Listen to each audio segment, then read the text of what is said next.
ஜூலை மாத பலன்களை பற்றி பார்க்க போகிறோம். அது என்னமோ சொல்லி வச்ச மாதிரி ஜூன் 15ஆம் தேதிக்கு பிறகு நிறைய கிரக பயிற்சிகள் இந்த மாதம் நடக்கிறது. அதுல முக்கியமான பயிற்சியாக நாம் கருதுவோமே ஆனால் ஜூன் 28 சுக்கிரன் வந்து ரிஷபத்துக்கு போனார். இந்த பக்கம் என்னன்னா ஜூலை 17ஆம் தேதி ஒரு சூரியன் வந்து மிதுனத்திலிருந்து கடகத்துக்கு வரார். கடகத்துல இருந்த புதன் வக்கரம் பெற்று புதனுக்கு போறார். இந்த பக்கம் ஜூலை மாதம் எண்டுல சிம்மத்தில் இருந்த செவ்வாய் பகவான் கன்னிக்கு போறார். சோ இந்த இத்தனை பயிற்சிகளும் ஏன்டா ஒரே மாசத்துல நடக்குது தெரியலையே, நிஜமா தெரியல. என்னவோ நடக்க போகுது, என்னவோ நடக்க போகுது. வினோத்திட்ட சொன்ன தம்பு வச்சிருவார், என்னவோ நடக்க போகுது. ஆனா என்ன அப்படின்னா என்ன நடக்க போகுதுன்னு தெரியல. ஏன்னா இத்தனை கிரக பயிற்சி ஏன் நடக்குது? ஆனா இது இன்னைக்கு நேத்து இல்ல, இந்த வருட தொடக்கத்துல இருந்து ஒரு பீதியிலேயே தான் நம்மளை வச்சிருக்காங்க. சனி பயிற்சி நடந்தது, ராகு கேது பயிற்சி நடந்தது, குரு 3 பயிற்சி நடந்த ஒரே வருடம் இந்த வருடம் தாங்க. இந்த வருடம் தான் ஒரே மாசத்துல 4-5 பயிற்சி, 5 கிரக சேர்க்கை நடந்த ஒரே வருடம் இந்த வருடம் தான். அது என்னமோ கிரகங்கள்லாம் அப்படி இந்த கேரம் போர்டு காயின் மாதிரி இந்த வருடம் கடவுள் அப்படி விளையாடுறாரு. சோ அவ்வகையில என்னதான் நடக்குங்கிறத பார்த்துருவோம். ஒவ்வொரு ராசிக்கும் உடைய யாருக்கெல்லாம் குழந்தை பிறக்க போகுது, யாருக்கெல்லாம் வெளிநாட்டு யோகம், யாரெல்லாம் நல்லா படிக்க போறீங்க, யாரெல்லாம் கல்யாணம் பண்ணிக்க போறீங்க, யாருக்கெல்லாம் லவ் வரப்போகுது, நிறைய விஷயங்கள் பார்க்க போகிறோம். ராசி ரீதியாக பார்க்கிறோம்.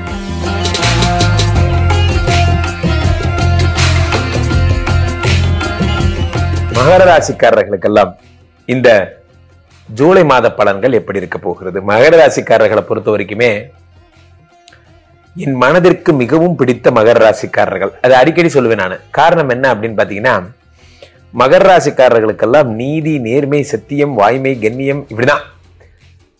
பொதுவாகவே எங்களுக்கு பொய்யே சொல்ல தெரியாது. எங்களை வந்து சாதாரண ஆட்கள் கிடையாது சார், இவங்க பெரிய லெவல்.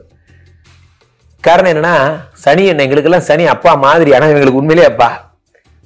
மகர ராசிக்காரர்களுக்கு இந்த ஜூலை மாதம் ஏன்னா 5 கூடிய சுக்கிரன் ஆட்சி பெற்று அமர்ந்திருக்கிறார். 6ஆம் இடத்துல மறைவு ஸ்தானத்திலே இருக்கக்கூடிய புத பகவான் யாரு 6 குடையவன் வக்கரம் பெறுகிறான். அடடா, இதுதாங்க விஷயமே. 6 குடையவன் வக்கரம் பெறும் பொழுது ரணருண ரோக சத்துருஸ்தானாதிபதி, வியாதி கடன் கஷ்டம் எல்லாம் சரியாயிடுது. வியாதி கடன் கஷ்டம் எல்லாம் சரியாயிடுது. 6 குடையவன் வக்கரம் பெறுகிறான். அப்ப என்ன ஆகுதுன்னா, எதிரிகள் சுற்றி நிற்காதே பகையே துள்ளி வருகுது வேல்னா. உங்களை சுத்தி இருந்த இந்த கூட்டம் எல்லாம் போயிடுத்து. 6 குடையவன் வந்து வக்கரம் பெறுகிறான்.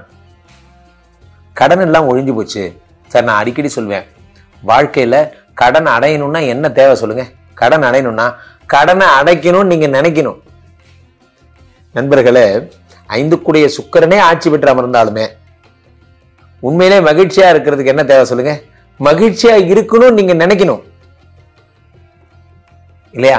அப்போ 6 கூடிய புதன் வக்கரம் பெறும் பொழுது கடனை அடைக்கிறதுக்கான முன்னேற்பாடுகளை நீங்க தொடங்குறீங்க. சார் டெய்லி 10,000 கொடுத்து இந்த கடனை இன்னும் 3 மாசத்துல நான் அடைச்சிருவேன், இப்படி பண்ணுவேன், அப்படி பண்ணுவேன். எவ்வளவு பெரிய விஷயத்த கூட நீங்க சாதிக்கலாம் சார். 10 லட்சம்னு பார்க்கும்போது அது பெரிய விஷயம். 5,000 பார்க்கும்போது 6 மாசம் தான். கொஞ்சம் கொஞ்சமா கொடுத்துடலாம். யூ கேன் டூ, உங்களால முடியும். பட் ஏன்னா என்ன பிரச்சனைனா, அதை நம்ம நினைக்கணும், நம்பணும். அதான் பிரச்சனை. ஸோ அப்போ அதற்கான முன்னேற்பாடுகள் சார். லோன்காரங்களை வர வைக்கிறீங்க, பேங்க்காரங்களை வர வைக்கிறீங்க, எதுக்கு அதுல போடுறீங்க, அதுக்கு இதுல போடுறீங்க. 7ஆம் வீட்டிலே சூரிய பகவான், இதுதான் மோசமான அமைப்பு. சூரியன் மட்டும் 7ல் வரக்கூடாது சார். சூரியன் 7ல் வரும் பொழுது கணவரை பிரிந்திருத்தல், நீங்களும் உங்க மனைவியும் பிரிஞ்சிருக்கிறது, பிரிவு துயர்னு பேர், இதெல்லாம் ஏற்படும். 7ஆம் வீட்டு சூரியன் 8 குடையவன் 7ஆம் வீட்டில். அப்ப கணவரால் உண்டாகக்கூடிய செலவுகள், பிரச்சனைகள் போன்றவை அதிகமாகிறது. கணவரால் ஏற்படக்கூடிய வீண் விரயங்கள். அதே மாதிரி உங்களுக்கு 8ஆம் இடத்துல கேது இருக்கிற, 9ஆம் வீட்டுல செவ்வாய். செவ்வாய் யாருன்னா உங்களுக்கு பாதகாதிபதி. அப்பாவோட உடல்நிலை ரொம்ப ஜாக்கிரதையா இருக்கணும். அப்பாவோட உடல்நிலை வாழ்க்கையிலே சில உறவுகளுக்கு விலையே கிடையாது. எங்க அப்பா என்ன சம்பாதிச்சார், எங்க அப்பா என்ன சேர்த்து வச்சார்னு கேட்காதீங்க. அப்பா என்ன சொத்து, அப்பாவே ஒரு சொத்து தான். நிறைய பேருக்கு இது புரியறது இல்லை சார். என்னுடைய பதிவுகளில் மட்டும்தான் நான் குடும்பம், அன்பு, பாசம், நல்ல பழக்கங்கள் இதுக்கெல்லாம் இம்பார்ட்டன்ஸ் கொடுத்து பேசுவேன். வாழ்க்கையிலே நிறைய பேர் நான் பார்த்து அனுபவப்பட்டதை சொல்றேன். எங்க அப்பா என்ன சேர்த்து வச்சாருன்னு கேட்காதீங்க. அப்பா என்ன சொத்து சேர்த்தாரு, அப்பாவே ஒரு சொத்து தான். இது என்னைக்கு அப்பா இல்லாத போது புரியும். 9 கூடிய வக்கரம் பெறும் பொழுது அப்பாவுக்கு ஹெல்த் ப்ராப்ளம் சார், நான் அமெரிக்காவில் லூசிடானியால நான் தான் வந்து பெரிய டைரக்டரா இருக்கேன், நீங்க என்ன வேணா இருந்துட்டு போங்க, அமெரிக்காவில் இருங்க, ஆட்டுக்குடியில் இருங்க, தயவுசெய்து அப்பா முக்கியம். உங்க கதைகள் எல்லாம் யாரும் கேட்கறது இல்லை. சின்ன சின்ன வாழ்க்கை சார், சின்ன வாழ்க்கை, நிறைவா அழகா வாழுங்க. அவருடைய அவருடைய விஷயங்கள்ல நீங்க அவர் கூட இல்லாம போய் என்னதை சாதிச்சிட போறீங்க? ஆனா அதுக்காக ஒரு ஸ்டண்ட் பண்ணி அப்படி நான் லீவ் போடாத வேலை எடுத்துக்கிறேன், போடா வேலையை தேவையில்ல, எங்க அப்பா தானே முக்கியம் தூக்கி போட்டுவாங்க. உங்க மனசுல உங்க காலை தூக்கிப்பீங்க சார். உங்களை பார்த்தாலே ஹீரோ மாதிரி இருக்கும். வாழ்க்கையில உங்க அப்பாக்காக வேலை விட்டு ஆமா அப்படிதான் பண்ணுவேன்னு சொல்லிட்டு வாங்களேன், அதுதான் ஹீரோயிசம். மகர ராசிக்காரர்கள் அப்பா விஷயத்துல மட்டும் கொஞ்சம் ஜாக்கிரதையா இருங்க. என்ன பிரச்சனை வந்தாலும் சரி, உங்க பொண்டாட்டிக்கு பிடிக்கல, உங்க அப்பாவை மெடிக்கல் செக்அப் கூட்டு போறது, போறா சார், நாளைக்கு என்னைக்குதான் சண்டை போடல, நாளைக்கு சேர்ந்துக்கலாம். அப்பாதான் முக்கியம், அப்பாதான் முக்கியம், அப்பாதான் முக்கியம். எழுதி வச்சுக்கோங்க. அப்பாவுக்கு உடம்பு நல்லா சரியில்லை, அப்பாவை பத்திரமா பாத்துக்கோங்க. ஜூலை மாத பலன்களை பொறுத்த வரைக்குமே நான் ஃபர்ஸ்டே சொன்ன மாதிரி 4 கிரகங்கள் இருக்கின்ற ஒரு ஒரு விஷயமாகத்தான் இந்த மாதம் அமைந்திருக்கிறது. அது என்னமோ தெரியலைங்க, இந்த வருஷம் ஃபுல்லாவே இப்படியே தான் இருக்கு. சனி பயிற்சி, குரு பயிற்சி, ராகு கேது பயிற்சி, ஒருபாடு ஜூன் வரைக்கும் போச்சு. இந்த வருஷமே முடிய போகுது. எப்பா நீங்க பயிற்சி ஒன்றும் முடிக்கலையா, ஹாப்பி நியூ இயர் வரப்போகுதுப்பான்னு சொல்ல போறாங்க. நம்ம சேனல்லையே ஒரு 2 மாசம் கழிச்சு ஹாப்பி நியூ இயர் பதிவு போட போறோம். ஆகஸ்ட், செப்டம்பர் அவ்வளவுதான், அக்டோபர், நவம்பர், டிசம்பர் முடிஞ்சு வச்சு இல்லையா? அவ்வகையில இந்த மாசம் ஜூன் 18ஆம் தேதி திரும்ப ஞாபகப்படுத்துறேன், சுக்கிர பகவான் ரிஷபத்திற்கு செல்லுகிறார். ஜூலை மாதத்திலே 17ஆம் தேதி சூரிய பகவான் எங்க வர்றார்? கடகத்துக்கு வருகிறார். மிதுனத்திலிருந்து கடகத்திற்கு வருகிறார்.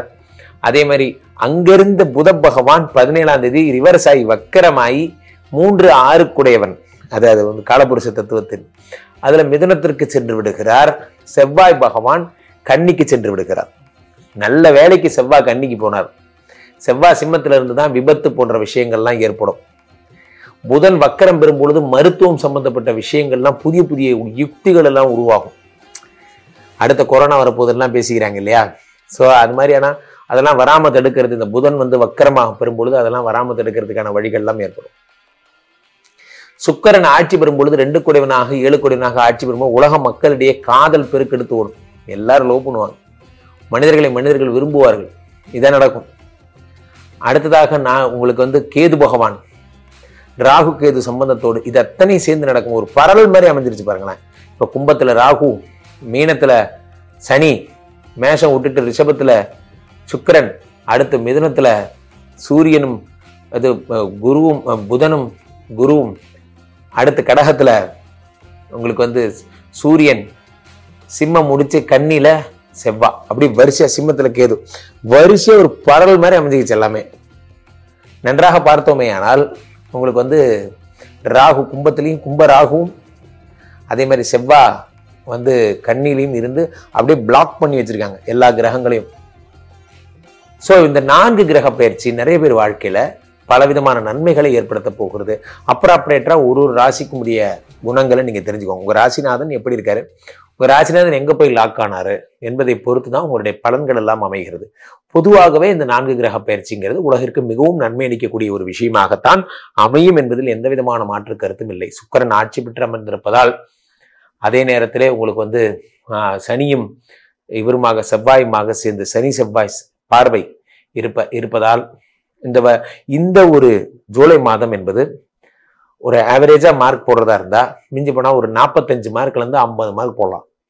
ஏன்னா இத்தனை கிரக பயிற்சிகள் நடக்கும்போது திடீர்னு இடிதான், திடீர்னு மழை பெய்யுதான் அப்படிங்கிற மாதிரி ஒரே அதிர்ச்சிகரமா இருக்க போகுது. இந்த மாதம் ஃபுல்லா நல்லாதானே இருந்தான், அது செவ்வாய் கடகத்துல இருந்த போது, இன்னிலிருந்து நல்லா இல்லை, இப்ப செவ்வாய் சிம்மத்துக்கு போன போது பிஃபோர் ஆஃப்டர் போட்டே ஓட்டுவாங்க இந்த மாசம் ஃபுல்லாவே.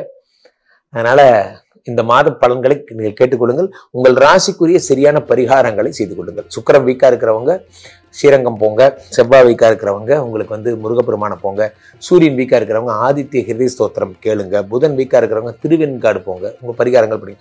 கீழே போயிட்டு இருக்க 2 நம்பரை கூப்பிடுங்க, உங்களோட சொந்த ஜாதகத்தை பார்த்துக் கொள்ளுங்கள். உலக புகழ் வாய்ந்த நமது ஸ்ரீமடம் இந்தியா, ஸ்ரீமடம் அப்படின்னா பிராண்ட், ஸ்ரீமடம் இந்தியா இப்பொழுது ஸ்ரீமடம் மலேசியாவிலும் வந்திருக்கிறது.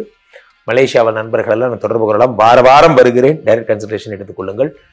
அதே மாதிரி மகா ரூபகலம் விஷ்ணுமாயா சுவாமிக்கு மகா ரூபகலம் வருகின்ற ஜூன் 25ஆம் தேதி சென்னை போரூரில் நடக்கவிருக்கிறது.